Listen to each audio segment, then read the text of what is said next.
विषय असा की हा लोकशाहीचा आणि संविधानाचा गजर आणि दागर असणारा मोर्चा आहे.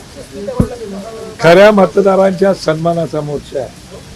खोट्या मतदारांना सावधानतेचा इशारा देणारा मोर्चा आहे. आणि मला असं वाटते की या मोर्चामध्ये केवळ विरोधी पक्ष नाही तर सत्ताधारी पक्षाची जी लोक आहेत त्यांनी सहभागी होण्याची आवश्यकता आहे.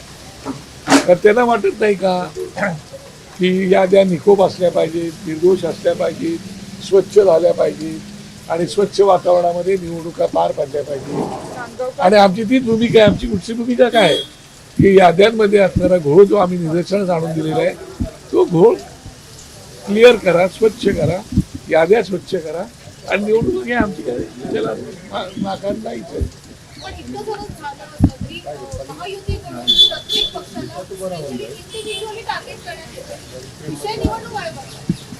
नाही, ह्याचा अर्थ आम्ही निवडणूक आयोगावरती मोर्चा काढतोय, निवडणूक आयोगाला प्रश्न विचारतोय.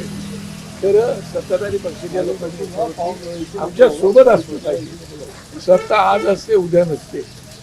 हेच आरोप पूर्वी काँग्रेसचं सरकार असताना आम्ही लोक करत होतो. तेच आरोप आता आम्ही परत करतोय. आता ते सत्तेवर गेले तर त्याला ते आरोप कुठे वाटतात. हरकत नाही, पाऊस जरी असला तरी लोकांनी आता ठाम निर्णय घेतलेला आहे की मोर्चात सहभागी व्हायचं आहे. राजसाहेब तर आता ट्रेननीच निघणार आहे आणि आम्ही तशी निघाली.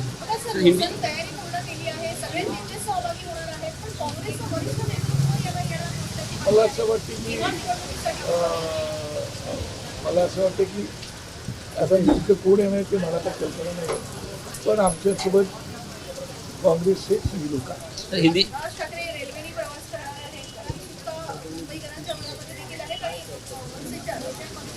हा निश्चित बऱ्याच महिन्यांनी वर्षांनी राजसाहेब साहेब आणि खूप प्रवास करणार आहेत. खरंच चांगली गोष्ट आहे. त्याच्यामुळे लोकांमध्ये पण आणि कार्यकर्त्यांमध्ये आमचा उत्साह प्रचंड आहे आणि त्याच्यामुळे आता आम्ही प्रवासाला निघणार.